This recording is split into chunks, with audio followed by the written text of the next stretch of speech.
हर हर महादेव, जय भोलेनाथ। आज का मेरा उपाय है अर्थराइटिस के जो पेशेंट होते हैं उनके लिए, जिनको अर्थराइटिस होता है, गठिया बैय होता है, नसों में दर्द रहता है, उनके लिए है मेरा उपाय। आप प्लीज ध्यान से सुनिएगा। एक बिल लेके, बिल का फल जानते हैं आप, बिल का फल जो बेलपत्र मैं आपको बताती हूँ, उसकी पत्तियां होती हैं और जो उसके ऊपर फल लगता है, यानी जो बिल बिल होता है, बिल, आप उसको तोड़ लीजिए और उसको सुखा लीजिए। उसको सुखाने के बाद जो 12 महीने शिवरात्रि होती है, मतलब महीने में एक बार शिवरात्रि आती ही है, वो बिल आप सुखा कर रख लीजिए। उस बिल को सुखाने के बाद आप शिवरात्रि पे, यानी जो महीने में शिवरात्रि आती है, उसे भगवान शिव पे चढ़ा दीजिए और फिर उसको चढ़ाने के बाद उसको वापस घर ले आइए। ये उपाय आपको ठीक 12 बजे करना है। बिल आपको 12 बजे भगवान शिव पर चढ़ाना है और वो चढ़ाने के बाद आप उसको वापस उठा के लाइए। 1 लोटा जल भी चढ़ाना है और बिल भी चढ़ाना है। वो बिल आप उठा के ले आइए, बिल का फल आप उठा के घर ले आइए और उसे मतलब हर रोज़ या फिर 2 दिन बाद, 3 दिन बाद, रोज़ नहीं ले सकते, तो 2 दिन या 3 दिन बाद आप इतना सा, बिल्कुल छोटा-सा भाग, बहुत थोड़ा, ज़्यादा नहीं, बिल्कुल थोड़ा-सा भाग आपको अपने खाने में, अपने आहार में मिला के खा लेना है। इससे आपकी जो नसों में दर्द है, जो गठिया है, जो बैय है, वो आपका ठीक हो जाएगा। ये ज़रूर करना आप। और जिसकी ज़िंदगी में बहुत रोग चल रहे हैं कि अब तो परेशान हो गया कि रोग जाने का नाम ही नहीं ले रहे हैं, बहुत कष्ट हो रहा है, तो आप एक तांबे के लोटे में जल लीजिए, उसमें थोड़ा लाल चंदन डालिए। लाल चंदन डाल के भगवान शिव को चढ़ाना शुरू कर दीजिए कुंदकेश्वर महादेव के नाम से।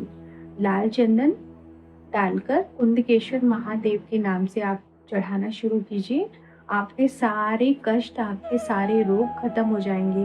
क्योंकि कई लोग ऐसे होते हैं जो यूँ कहते हैं कि हमारे तो रोग खत्म नहीं हो रहे हैं, हम इतने परेशान हो गए हैं, कभी कोई बीमारी आ रही है, कभी कोई बीमारी आ रही है, परेशान हो गए हैं। कोई भी आपको दिक्कत लग रही है आपके शरीर में, क्योंकि आज के टाइम में कोई ऐसा इंसान नहीं है, बच्चे से लेके बड़ा तक, जिसको कोई बीमारी ना हो आज के टाइम में। आज के टाइम में छोटे से लेके बड़ा तक हर व्यक्ति बीमार है।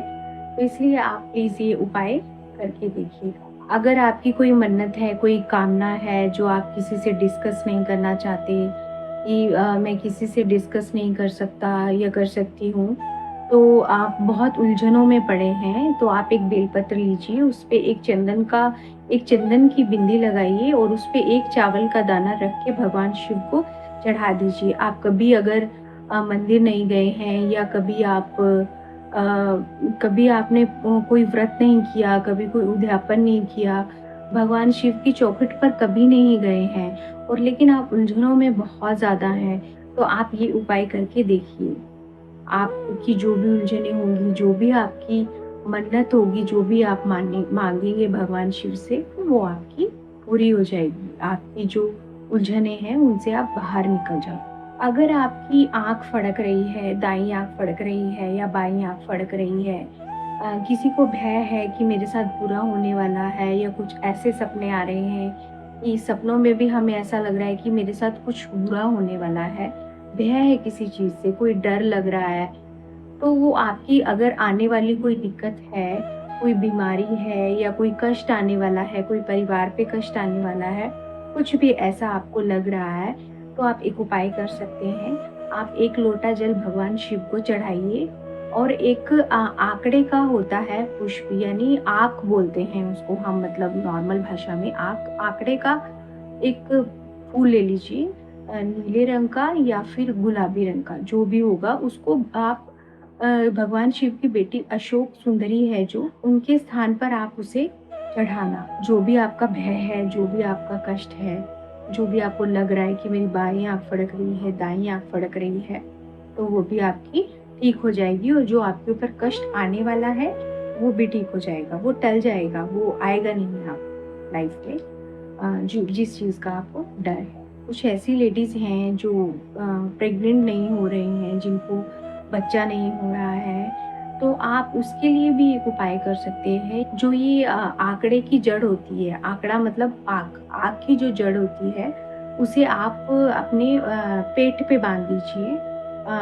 पेट पे बाँधने के बाद करीबन 3 महीने तक आप इसको बाँध के रख सकते हैं। जिसको प्रेगनेंसी नहीं हो रही है, जो 5 साल, 10 साल या 20 साल या 30 साल, जितने भी साल से प्रेग्नेंट नहीं हो रहे हैं, तो उनको प्रेगनेंसी हो जाएगी। आप ये भी उपाय करके देखना।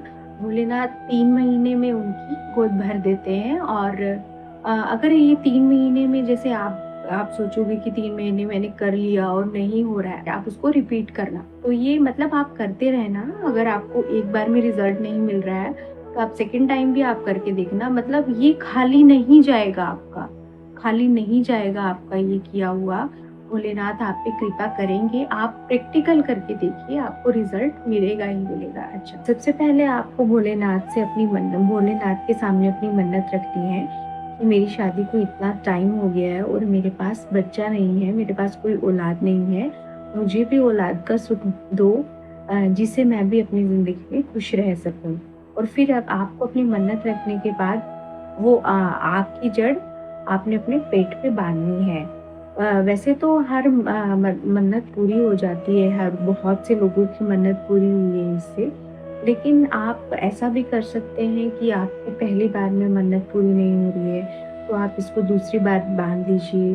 पहली में नहीं हो रही है, कोई दिक्कत नहीं है, लेकिन दूसरी में वो हो जाएगी आपकी मन्नत पूरी। मतलब आप अपना विश्वास मत खोइए, अपना भरोसा रखिए कि होगी। आप ऐसा भरोसा बनाओ भगवान शिव पे कि आपने एक बार उनको बोल दिया ना जो, कि भगवान मुझे ये तकलीफ है, और वो तकलीफ बता के आप भूल जाइए कि आप कुछ सोचिए ही मत उस तकलीफ के बारे में। भोलेनाथ आपके साथ हैं, आप भरोसा करके देखिए। आप एक बार उन पे छोड़ दोगे ना, तो आपको ज़रूरत ही नहीं है आपको दोबारा उस चीज़ को सोचने की। क्योंकि भगवान भोलेनाथ इतना साथ देते हैं, हमें किसी और के साथ की ज़रूरत ही नहीं है।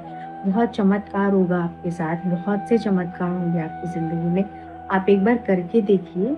और वो ही लोग ज़्यादा मंदिर जाना शुरू करते हैं, कोई कष्ट आता है, थोड़ा बहुत धीरे-धीरे उनको ऐसा महसूस होता है कि हम भी भगवान के करीब जाएँ, हम भगवान की पूजा करें।